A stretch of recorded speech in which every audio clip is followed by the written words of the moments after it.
I am going to try and get a very quick video right now because my manager will be here soon. It's currently -1 in the car and I've just recorded the end of a vlog, so the heat has run out and it's rather cold indeed. Somebody has dumped their donations by my container and I don't think my manager will be happy about that when she sees it, because it's Christmas stock, and at the moment we're not accepting Christmas stock because, one, we have nowhere to store it yet, and two, it's only January, and to start storing stuff now does not bode well. But then at the same time, it's a whole thing. Also, hair today, don't know what's going on with it. Basically, I am aware that I need a haircut, but at the same time, I'm going through that whole thing where I think, well, you've always liked having long hair, but it's not long, it's in that intermediary period. And one part of me wants to go to the barbers, but another part of me doesn't like going to the barbers. If you didn't know, I have a bit of a fear of hairdressers. And before all of this, you didn't have to book to go in. I get rather nervous about the hairdressers, so when I go, I just have to go and get in there. I can't fanny about waiting round and, you know, go for I just have to go in there and force myself to sit there and wait for force myself to wait until someone can cut my hair. Can't do that with an appointment. You've got a book, and if you've got a book, then you've got the whole rising anticipation and anxiety of having to go and have it done, and it makes it worse. So that's fun. It's not fun at all. I actually recorded anyway, the whole hair thing as well. We kind of got something that is akin to how my father does his hair when he gets out the bath and he just combs everything back. You know, receding hairline, that's fine. I think my Nana Alice, the dead one, used to do her hair in a similar fashion, and I keep looking at myself and being reminded of my Auntie Hilda. She died in 2007, but I look at myself and I think, oh my goodness, Auntie Hilda. Although I don't think we had the same face. I hope we didn't have the same face. She was in her 80s. But to be fair, we've both lived hard lives, so it probably makes sense. Anyway, I did record a Woolgathering video on the 1st of January and I didn't upload it because I felt like a bit of a mard. Now, I know you will have heard that word from Simon of Savage Reads, and we both use it to mean different things. At least I believe we do. But when I use it, it's been a bit maudlin and grumpy for no reason whatsoever. Maybe? I don't know. Either way, I thought this video was too despondent. I thought there was the possibility with what I was talking about being mildly offensive, and I thought, you know what? Let's not put this out in the world. We don't need that sort of energy. And it was only about the blue hooded blanket that I've got anyway. Which I'm living in at the moment. So, New Year's Day, I was off work, and then I was back in on the 5th. And, you know, off the Thursday, back in Friday, Saturday. Sorry, I just got the lean on, you know, the very masculine lean where you just kind of take up as much space as possible. And so when I've not been at work, I've just been living in pyjamas and this big blue blanket with arms and a hood. The first week, I was going on a few walks as well, but this last week, no walks have happened. Sally has been in season, and then every single day, she's been throwing up. And I did see someone's asked a question on a very early video, which I will, well, not a very early video, a video from about 6 months ago, when Sally was also in season, asking the question why I can't walk her. And it is very much the reason of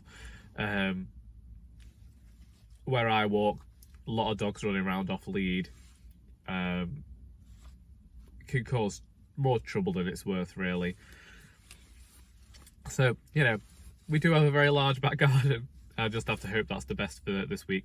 And also when she's been throwing up as well, I don't really, at the moment, I don't think it would be a good idea to take her out. No idea why.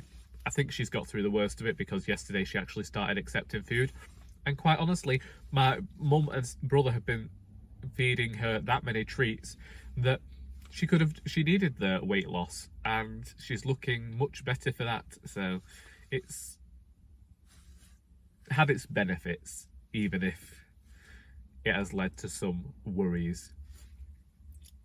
But I've been reading a lot. I've been editing the final Doris book. My area manager came into the shop yesterday and she said, I believe you've got a new book coming out. And I said, yeah, it'll probably be out in September. She was not happy about having to wait so long. At least my area manager appeared unhappy about the book not being out till September. I was originally going to set it for June and have it as the anniversary of Our Doris, the final book coming out. But it's 7 years.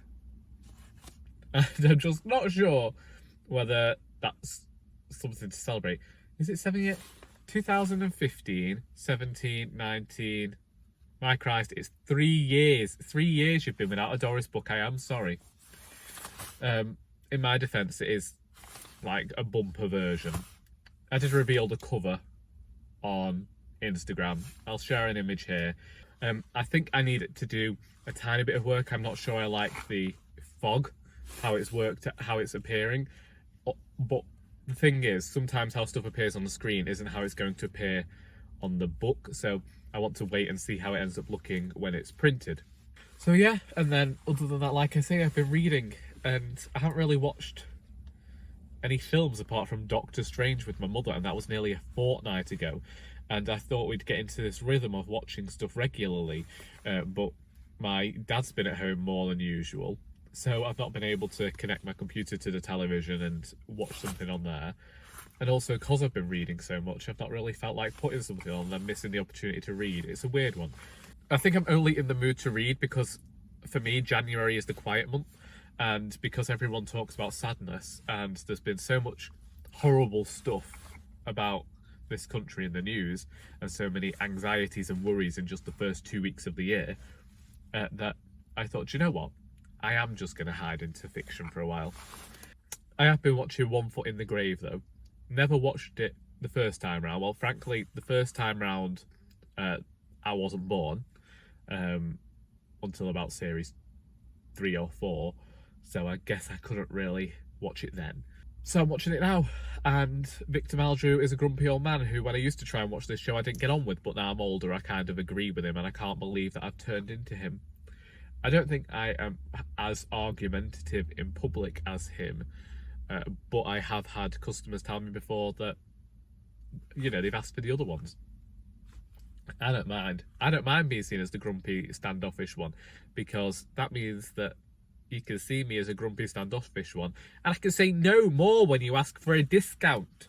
I just said something I shouldn't have said, so I've had to cut a fair bit out of the video there, and now I don't really know where to go with this and what to say. Do you know what I think I'll do? I think I'm gonna disappear for a bit,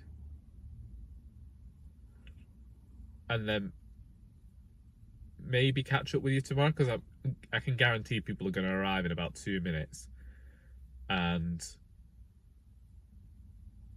I'm just feeling more awkward, as like I've got a rush. So I'll leave things here and I'll chat to you tomorrow with the rest of my thoughts, and hopefully, I don't know, maybe I'll put a poll out on Twitter or something, or Instagram, and ask what people want me to talk about. I asked on Instagram, I asked on Twitter for things to talk about in this video, and you came through. You sent me some really good conversation topics for Woolgathering videos. However, they were good enough to be videos of their own. And so, because of that, I'm going to make them as videos in their own right at some point. So, thanks to Kate Ow and Mary-Ann Moronsky for getting in touch with topics, and we will answer. Stuart of the library is open now. The question was, does osteoporosis affect driving concentration? Now, I feel like this might be a quote from somewhere that I've forgotten, but I am me, and I have no problem in responding to this question. Frankly, I can't speak for people with osteoporosis, but as someone with osteoarthritis in his knees, I will use that and say that yes, it will affect driving concentration. Sometimes your knees can lock. Now, that has previously happened when my foot has been on the clutch, and it can be quite difficult to find that biting point. So then you properly have to concentrate, and you've really got to take your time to do so.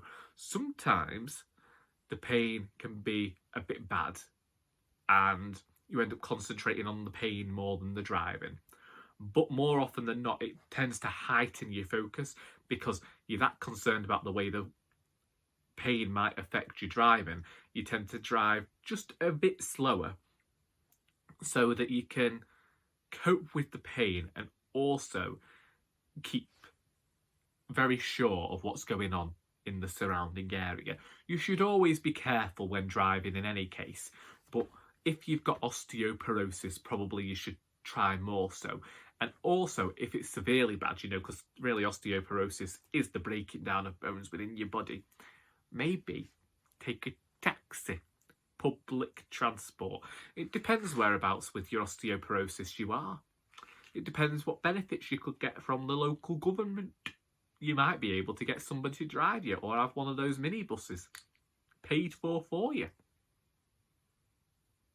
It's worth looking into. So, a few things that I actually didn't even think to talk to you about. I'm going to talk about Wednesday's Italian conversation I meant to talk to you about yesterday, and I didn't. So, we haven't actually spoken for nearly 4 weeks because 2 weeks over Christmas, there was just no point because of work and not getting home in time. And then another week I had overtime as well, and I just wasn't here for all the time that we would have the conversation. And so it got pushed back to this week, and we've been talking about a different historical period each week. We started with dinosauri, we went to the ancient Greeks, and then last week we did the Sumerians. And before the conversation, I'd actually translated the entire page so that it would be easier for us to talk about, knowing both of us being on an even keel. And then this week, the person I conversed with had said about speaking in English because she wants to learn the English words for certain Italian words that she doesn't know. So we had that as well. One word in particular was, what is harpoon? And thanks to the song by Garley, Good Times, last year, which includes the line Ti prego non mi uccidere mudai, I knew that the word uccidere means killing. And so she asked me what harpoon was, and the only way I could think to explain it was lo strumento per uccidere una balena. And we ended up laughing because I couldn't think of another way to explain it. And when I said that, she said, "Oh, harpoonia." So they're very close, but if you haven't put two and two together, then you don't think. And also they can be spelt differently. And even I found it when translating from Italian to English, unless you hear the word spoken, how it's spelt it doesn't matter because you need to hear it said to understand what the English translation of that word will be. However, I felt like our conversation didn't really go well, and I said to her yesterday, mi dispiace per la nostra conversazione al mercoledì perché mi dimenticare tutte le parole. Because I just, for whatever reason, could not remember any of the words. In fact, I think I said non ricordare yesterday. So what's happened? And this came from also watching Sarah of Hardcover Hearts talk about her work to have some intensive learning. I have plans to actually, let's see, return to Le plus belle storie antica Roma. And last time I read one of these, it took me a year. I'm hoping that this won't take me a year because I know some of the words. I also bought all the Italian textbooks from the shop, which my Italian friend said she'd be wary of simply because they typically written for younger people, and as an adult I still want to be conversing like an adult, which I understand, but I still question where I am in terms of levels, if you can even talk about language as a level. So I do have plans to actually, even though I said I wanted to read the Virginia Woolf book, A Room of One's Own, I think I will read the Vita Sackville West, All Passions Spent, and then try reading the novelisation.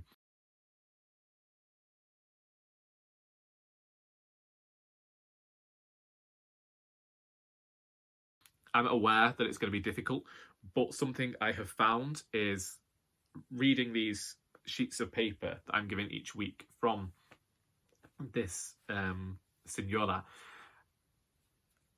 I seem to find it easier when I'm reading it just mindlessly first, and then I go back over it again, and so it probably doesn't make sense, but there are certain words that I'm not necessarily thinking about how it would translate into English. I'm just reading it, and as I read it, I'm understanding what's being said. And some sentences, I admit, I will find difficult, but contextually, the words around it, which is what I did with La plus belle storie in Giallo last year, it's the words around it help me to figure out what's being said and the context of those sentences. I'm also planning, even though we haven't been reading dinosauri together, non leggiamo I dinosauri insieme, ho pianifico per leggere questo libro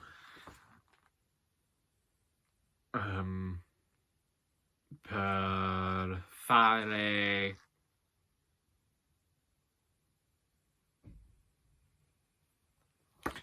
all I'm saying is I plan on reading this book to make my knowledge of the Italian language better, which I believe is sta meglio. But yeah, that's the portion about Italian. And also thanks to Sarah of Hardcover Hearts, I also have plans to go and watch some Italian movies again. I listen to Italian music all the time. Still very fond of Emma Marone and her songs, and I do try and listen to new artists, but I always go back to the same ones. L'amore non mi basta. Although I did recently, I mean, if it hadn't been for her song Meravigliosa, I would never have learnt the word meraviglioso, which means wonderful or marvellous. Because of I've also found a new word that I like with my Italian language learning, and that is sviluppo. Sviluppo, and it means develop. And I don't know why, but I really like that word, sviluppo. It's like Julia Roberts in Eat, Pray, Love with attraversano, which I don't know why she likes so much, because it just means they cross, but whatever. Good for you, Julia Roberts. I like the word for develop. You like the word for they cross the courtyard. Attraversano il cortile. And also maybe, I mean, honestly, lo strumento per uccidere una balena will go up there with a sentence I had to ask when we were in Venice, which was Dove la lampada? And I started singing that to that tune, Dove la lampada, because quite honestly, I mean, the dog's barking because everyone's just arrived home. It's dark. I'll get to that in a second. Hopefully they give me time to talk.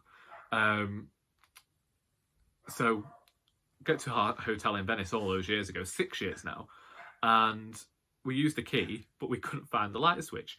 We'd never been in a hotel before where it was the card system, so we didn't know you had to insert the card into the little thing by the door in order to put all the lights on. And so my mother returned to the front desk, and alongside the line, Dove la lampada?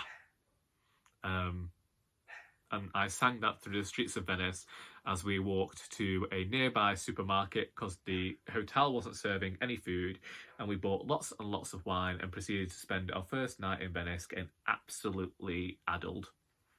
Which, if you can't do as a mother and son, then I don't know whether you're doing life correctly. Anyway, I'm so late recording this portion of the video because I planned on recording this morning, but my mother had to go and pick my older brother up from hospital, and we didn't know when that was happening. Then my sister had taken a dog in for my younger brother, who will be moving to Scotland in 2 months to stay with my older brother in the hopes of getting a job. So my sister was looking after this dog, but it's not going to work out. So she brought that dog home, and then she asked me whether I wanted to go for a walk with her and a boyfriend. So I just got back from that walk. I was actually thrilled because I've not been for a walk with them in ages. And despite the fact I'm wearing my Doc Martens and my socks have fallen down and I'm probably slower than these two very athletic youngsters, I was happy to be walking, especially as Sally has been in season for the last week, so I haven't had the opportunity. I mean, I could have taken myself off down the towpath again, but I didn't. Anyway, they're arguing now because there's a load of washing up downstairs. Anyway, I do have a question for you. Last night I started Becoming by Michelle Obama, and I'm 60 pages in, and I don't know whether it's for me, and I want to know what people think. Is this a book that you have liked? Is it a book that you've disliked? Did you feel indifferent to it? What are your general opinions about Becoming by Michelle Obama? I asked this question because I'm not really a fan of biographies. We saw it with Let's Do It, the Jasper Rees biography of Victoria Wood last year.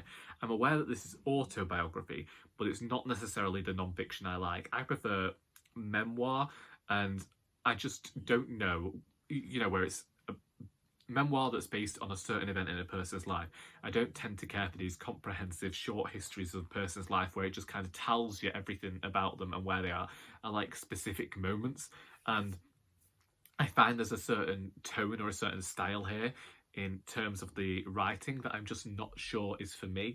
And so I need to know what people's thoughts are about this. I don't know, I'm not saying that this is a bad book, I'm just saying that I don't know if it's for me, and I want to know what other people's thoughts about that book are. We have H is for Hawk by Helen Macdonald, which I actually should probably read at some point. I'm in the mood for non-fiction at the moment. I don't know what it is. The last few weeks have been a bit of very light fiction based, and at the moment I just kind of want to read non-fiction, and then I'll probably end up wanting really heavy tomes. Like, I've got The Gardener here by Sally Vickers. I want to read that as well. There's a lot I want to read. I'm kind of reading a lot at the moment, and it happens when I'm editing, because editing the Doris book, it's a lot more intense than writing the flaming thing.